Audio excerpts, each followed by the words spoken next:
بسم الله الرحمن الرحيم. الحمد لله الذي أنزل على عبده الكتاب ولم يجعل له عوجا قيما لينذر بأسا شديدا من لدنه ويبشر المؤمنين الذين يعملون الصالحات أن لهم أجرا حسنا ماكثين فيه أبدا وينذر الذين قالوا اتخذ الله ولدا ما لهم به من علم ولا لآبائهم كبرت كلمة تخرج من أفواههم إن يقولون إلا كذبا فلعلك باخع نفسك على آثارهم إن لم يؤمنوا بهذا الحديث أسفا إنا جعلنا ما على الأرض زينة لها لنبلوهم أيهم أحسن عملا وإنا لجاعلون ما عليها صعيدا جرزا أم حسبت أن أصحاب الكهف والرقيم كانوا من آياتنا عجبا إذ أوى الفتية إلى الكهف فقالوا ربنا آتنا من لدنك رحمة وهيئ لنا من أمرنا رشدا فضربنا على آذانهم في الكهف سنين عددا ثم بعثناهم لنعلم أي الحزبين أحصى لما لبثوا أمدا نحن نقص عليك نبأهم بالحق إنهم فتية آمنوا بربهم وزدناهم هدى وربطنا على قلوبهم إذ قاموا فقالوا ربنا رب السماوات والأرض لن ندعو من دونه إلها لقد قلنا إذا شططا هؤلاء قوم اتخذوا من دونه آلهة لولا يأتون عليهم بسلطان بين فمن أظلم ممن افترى على الله كذبا وإذ اعتزلتموهم وما يعبدون إلا الله فأووا إلى الكهف ينشر لكم ربكم من رحمته ويهيئ لكم من أمركم مرفقا وترى الشمس إذا طلعت تزاور عن كهفهم ذات اليمين وإذا غربت تقرضهم ذات الشمال وهم في فجوة منه ذلك من آيات الله من يهد الله فهو المهتد ومن يضلل فلن تجد له وليا مرشدا وتحسبهم أيقاظا وهم رقود ونقلبهم ذات اليمين وذات الشمال وكلبهم باسط ذراعيه بالوصيد لو اطلعت عليهم لوليت منهم فرارا ولملئت منهم رعبا وكذلك بعثناهم ليتساءلوا بينهم قال قائل منهم كم لبثتم قالوا لبثنا يوما أو بعض يوم قالوا ربكم أعلم بما لبثتم فابعثوا أحدكم بورقكم هذه إلى المدينة فلينظر أيها أزكى طعاما فليأتكم برزق منه وليتلطف ولا يشعرن بكم أحدا إنهم إن يظهروا عليكم يرجموكم أو يعيدوكم في ملتهم ولن تفلحوا إذن أبدا وكذلك أعثرنا عليهم ليعلموا أن وعد الله حق وأن الساعة لا ريب فيها إذ يتنازعون بينهم أمرهم فقالوا بنوا عليهم بنيانا ربهم أعلم بهم قال الذين غلبوا على أمرهم لنتخذن عليهم مسجدا سيقولون ثلاثة رابعهم كلبهم ويقولون خمسة سادسهم كلبهم رجما بالغيب ويقولون سبعة وثامنهم كلبهم قل ربي أعلم بعدتهم ما يعلمهم إلا قليل فلا تمار فيهم إلا مراء ظاهرا ولا تستفت فيهم منهم أحدا ولا تقولن لشيء إني فاعل ذلك غدا إلا أن يشاء الله واذكر ربك إذا نسيت وقل عسى أن يهديني ربي لأقرب من هذا رشدا ولبثوا في كهفهم 300 سنين وازدادوا 9 قل الله أعلم بما لبثوا له غيب السماوات والأرض أبصر به وأسمع ما لهم من دونه من ولي ولا يشرك في حكمه أحدا واتل ما أوحي إليك من كتاب ربك لا مبدل لكلماته ولن تجد من دونه ملتحدا واصبر نفسك مع الذين يدعون ربهم بالغداة والعشي يريدون وجهه ولا تعد عيناك عنهم تريد زينة الحياة الدنيا ولا تطع من أغفلنا قلبه عن ذكرنا واتبع هواه وكان أمره فرطا وقل الحق من ربكم فمن شاء فليؤمن ومن شاء فليكفر إنا أعتدنا للظالمين نارا أحاط بهم سرادقها وإن يستغيثوا يغاثوا بماء كالمهل يشوي الوجوه بئس الشراب وساءت مرتفقا إن الذين آمنوا وعملوا الصالحات إنا لا نضيع أجر من أحسن عملا أولئك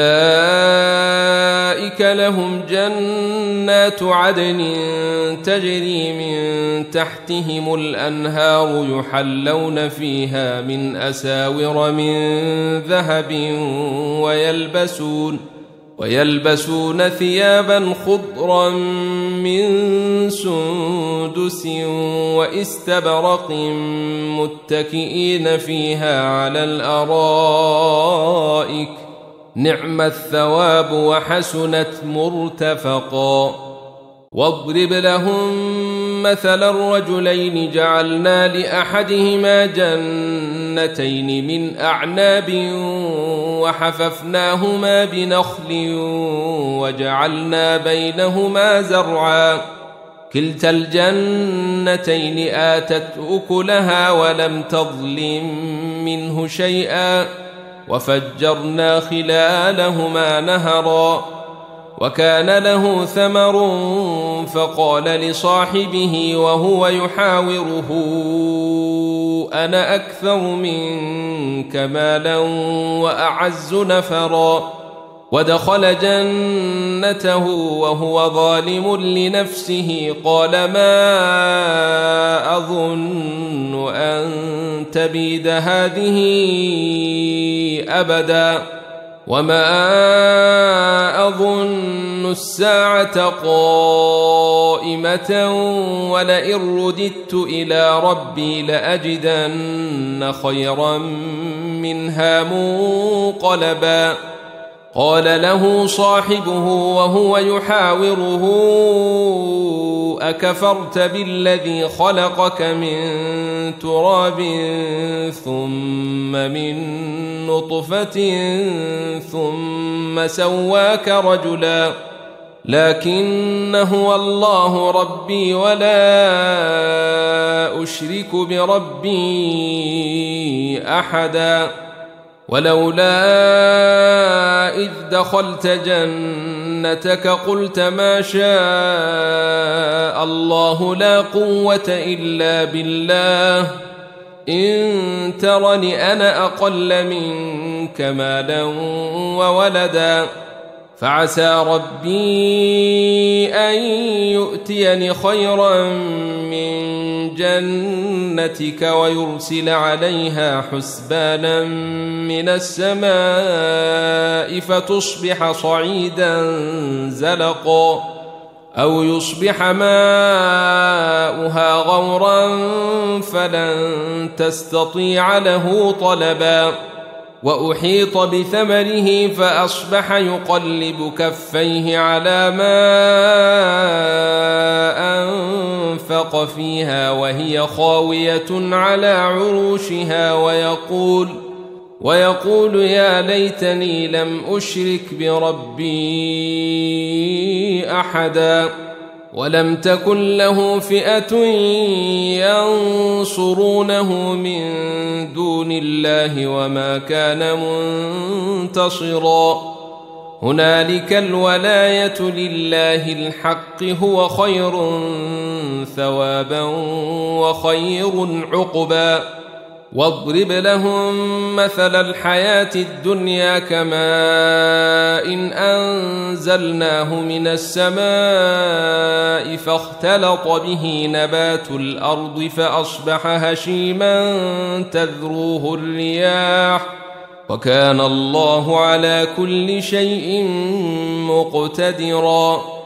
المال والبنون زينة الحياة الدنيا والباقيات الصالحات خير عند ربك ثوابا وخير أملا ويوم نسير الجبال وترى الأرض بارزة وحشرناهم فلم نغادر منهم أحدا وعرضوا على ربك صفا لقد جئتمونا كما خلقناكم أول مرة بل زعمتم أن لن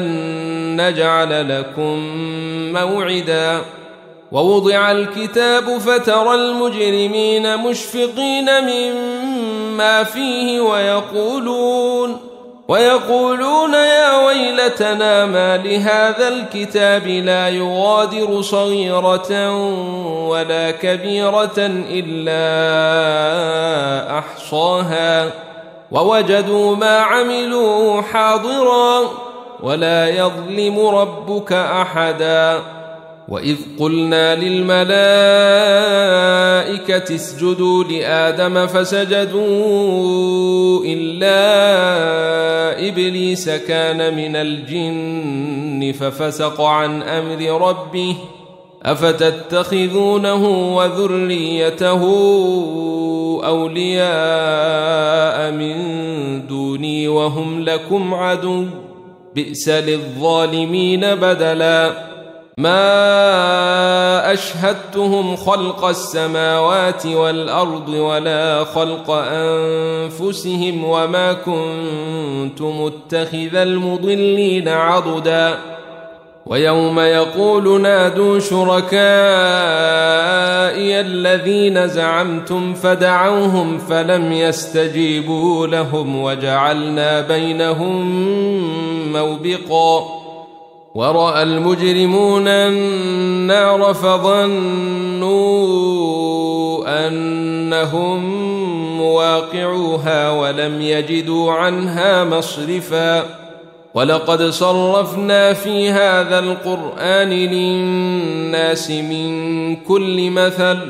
وكان الإنسان أكثر شيء جدلا وما منع الناس أن يؤمنوا إذ جاءهم الهدى ويستغفروا ربهم إلا أن تأتيهم سنة الأولين أو يأتيهم العذاب قبلا وما نرسل المرسلين إلا مبشرين ومنذرين ويجادل الذين كفروا بالباطل ليدحضوا به الحق واتخذوا آياتي وما أنذروا هزوا ومن أظلم ممن ذكر بآيات ربه فأعرض عنها ونسي ما قدمت يداه إنا جعلنا على قلوبهم أكنة أن يفقهوه وفي آذانهم وقرا وإن تدعهم إلى الهدى فلن يهتدوا إذن أبدا وربك الغفور ذو الرحمة لو يؤاخذهم بما كسبوا لعجل لهم العذاب بل لهم موعد لن يجدوا من دونه موئلا وتلك القرى أهلكناهم لما ظلموا وجعلنا لمهلكهم موعدا وإذ قال موسى لفتاه لا أبرح حتى أبلغ مجمع البحرين أو أمضي حقبا فلما بلغا مجمع بينهما نسيا حوتهما فاتخذ سبيله في البحر سربا فلما جاوزا قال لفتاه آتنا غداءنا لقد لقينا من سفرنا هذا نصبا قال أرأيت إذ أوينا إلى الصخرة فإني نسيت الحوت وما أنسانيه إلا الشيطان أن أذكره واتخذ سبيله في البحر عجبا قال ذلك ما كنا نبغي فارتدا على آثارهما قصصا فوجدا عبدا من عبادنا آتيناه رحمة من عندنا وعلمناه من لدنا علما قال له موسى هل أتبعك على أن تعلمني مما علمت رشدا قال إنك لن تستطيع معي صبرا وكيف تصبر على ما لم تحط به خبرا قال ستجدني إن شاء الله صابرا ولا أعصي لك أمرا قال فإن اتبعتني فلا تسألني عن شيء حتى أحدث لك منه ذكرا فانطلقا حتى إذا ركبا في السفينة خرقها قال أخرقتها لتغرق أهلها لقد جئت شيئا إمرا قال ألم أقل إنك لن تستطيع معي صبرا قال لا تؤاخذني بما نسيت ولا ترهقني من أمري عسرا فانطلقا حتى إذا لقيا غلاما فقتله قال أقتلت نفسا زكية بغير نفس لقد جئت شيئا نكرا قال ألم أقل لك إنك لن تستطيع معي صبرا قال إن سألتك عن شيء بعدها فلا تصاحبني قد بلغت من لدني عذرا فانطلقا حتى إذا أتيا أهل قرية استطعما أهلها فأبوا أن يضيفوهما فوجدا فيها جدارا يريد أن ينقض فأقامه قال لو شئت لاتخذت عليه أجرا قال هذا فراق بيني وبينك سأنبئك بتأويل ما لم تستطع عليه صبرا أما السفينة فكانت لمساكين يعملون في البحر فأردت أن أعيبها وكان وراءهم ملك يأخذ كل سفينة غصبا وأما الغلام فكان أبواه مؤمنين فخشينا أن يرهقهما طغيانا وكفرا فأردنا أن يبدلهما ربهما خيرا منه زكاة وأقرب رحما وأما الجدار فكان لغلامين يتيمين في المدينة وكان تحته كنز لهما وكان أبوهما صالحا فأراد ربك أن يبلغا أشدهما ويستخرجا كنزهما رحمة من ربك وما فعلته عن أمري ذلك تأويل ما لم تسطع عليه صبرا ويسألونك عن ذي القرنين قل سأتلو عليكم منه ذكرا إنا مكنا له في الأرض وآتيناه من كل شيء سببا فأتبع سببا حتى إذا بلغ مغرب الشمس وجدها تغرب في عين حمئة ووجد عندها قوما قلنا يا ذا القرنين إما أن تعذب وإما أن تتخذ فيهم حسنا قال أما من ظلم فسوف نعذبه ثم يرد إلى ربه فيعذبه عذابا نكرا وأما من آمن وعمل صالحا فله جزاء الحسنى وسنقول له من أمرنا يسرا ثم أتبع سببا حتى إذا بلغ مطلع الشمس وجدها تطلع على قوم لم نجعل لهم من دونها سترا كذلك وقد أحطنا بما لديه خبرا ثم أتبع سببا حتى إذا بلغ بين السدين وجد من دونهما قوما لا يكادون يفقهون قولا قالوا يا ذا القرنين إن يأجوج ومأجوج مفسدون في الأرض فهل نجعل لك خرجا على أن تجعل بيننا وبينهم سدا قال ما مكني فيه ربي خير فأعينوني بقوة أجعل بينكم وبينهم ردما آتوني زبر الحديد حتى إذا ساوى بين الصدفين قال انفخوا حتى إذا جعله نارا قال آتوني أفرغ عليه قطرا فما استطاعوا أن يظهروه وما استطاعوا له نقبا قال هذا رحمة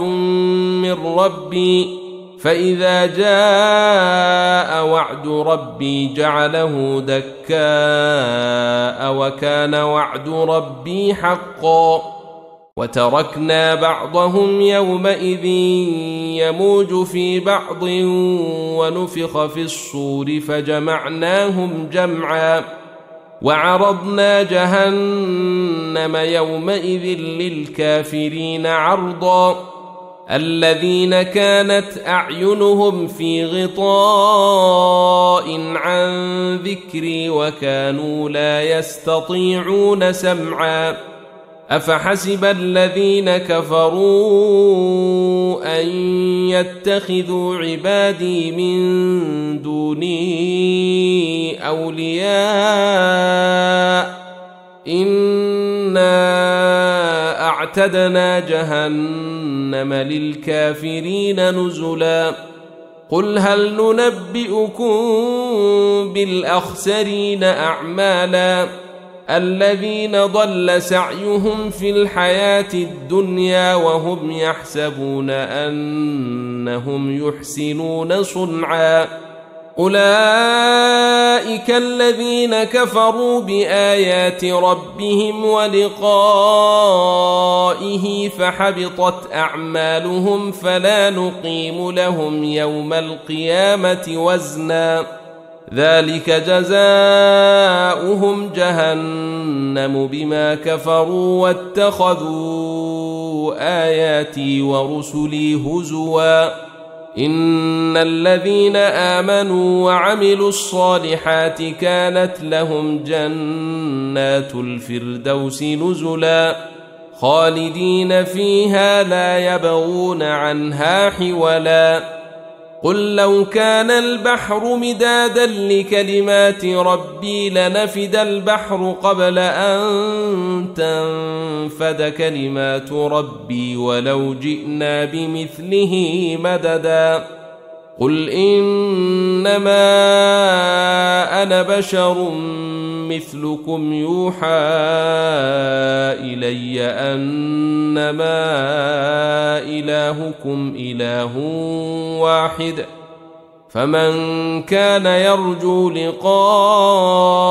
ربه فليعمل عملا صالحا ولا يشرك بعبادة ربه أحدا.